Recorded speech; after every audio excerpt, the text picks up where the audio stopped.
If like me you're a parent to a young child, that nagging question starts to be asked from a very young age. Can I have a pet? Can I have a dog? What now? Yes? Are you sure? Yes? Oh, we can't have a doggy, Bubby. Oh. There are only so many times you can say no. See, I hate dogs. Smelly, hairy, noisy things. I'm very much a cat person, but having owned a few over the years, treading in fur balls in the middle of the night also loses its appeal pretty quickly. Thankfully, there's a new game to come to my rescue, so will this appease my 6-year-old's yearning for a furry friend? Well, let's find out as I review Little Friends, Dogs and Cats on the Nintendo Switch.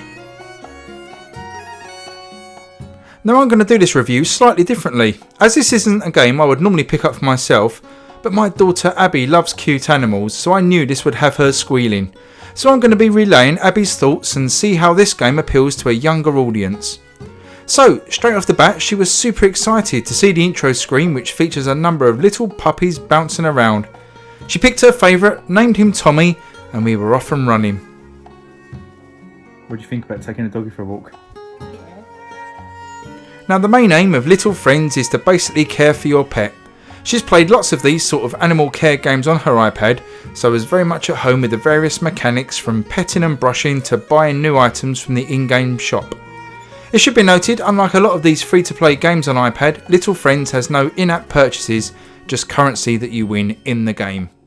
Now the shop allows you to buy various items of clothing, different foods and toys for your pets, and she loved buying different outfits to dress up her dog.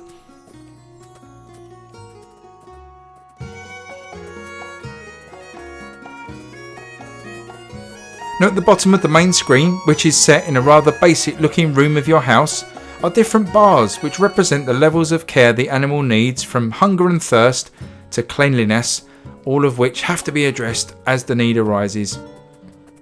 It didn't take Abby long to figure out what these icons meant, and it wasn't long before she knew how to rectify each one when they were low.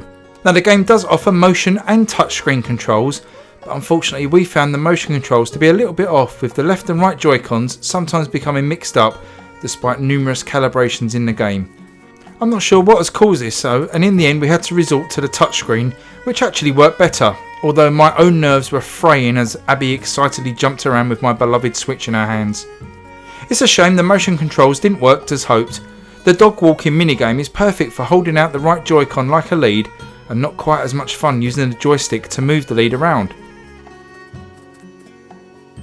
Yes, a Wii post. Wii, Tom. Good boy. What are you, good boy? You're a good boy.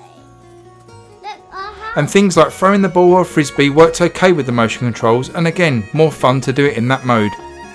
You can enter your dog into competitions, which basically involves you throwing a disc for your dog to run and catch, with each successful catch scoring points. Abby loved this portion of the game and beasted her puppy and entered him over and over again to win trophies, the poor little thing. Now it would have been great to see the trophies you win displayed in your room, but alas this doesn't happen.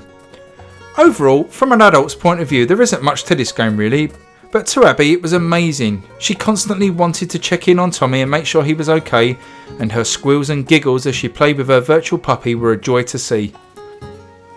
good boy. Are you a good boy? Yes, you are. I thought the graphics of the pets themselves especially were really nice and cutely conveyed the actions of a puppy, along with the little yelps and barks. Another feature I appreciated was the pretty quick load times throughout the game. It's easy for kids to get bored if waiting around for things to load, so this always managed to keep Abby's attention, which was great. Now a big sticking point unfortunately is the price of entry. At $49.99 and £39.99, it's just simply too much to spend for what's on offer here. There is a physical version available, so I would imagine you'll be able to pick this up pretty cheaply soon, as these games tend to be dropped in price by retailers.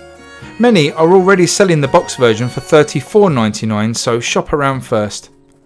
Overall, this is definitely a game for children, and though I can talk about things I found in the game from a technical perspective, it really isn't for me to say if it's enjoyable or not. So, what do you think of your little puppy? Talk to the camera. Yay! I was always supervising Abby playing it, and it was nice to have a game that we could sit on the sofa and play together. She's been really excited to check back in with Tommy multiple times during each day, And although she does love these types of games generally, as I say, I can see her still wanting to play this long term. It's a tricky game for me to score. I would say if you can pick it up cheaply enough and your child finds puppies and kittens cute, then this could be a good idea to get them used to caring for a pet. Given Abby's enjoyment of it, I will give it a 6 out of 10, but the price is really just too high for the amount of content and gameplay the game offers. Okay guys, hope you enjoyed that review. A little bit different, it's one for the kids there, so if you've got young children, this might be one worth considering. Please subscribe if it's your first time here, as it really helps me out, and drop me a thumbs up and let me know below if you've got kids and are going to be picking this one up and have any questions. I'll try and help you out. But until next time, stay switched on and I'll see you later. Bye bye.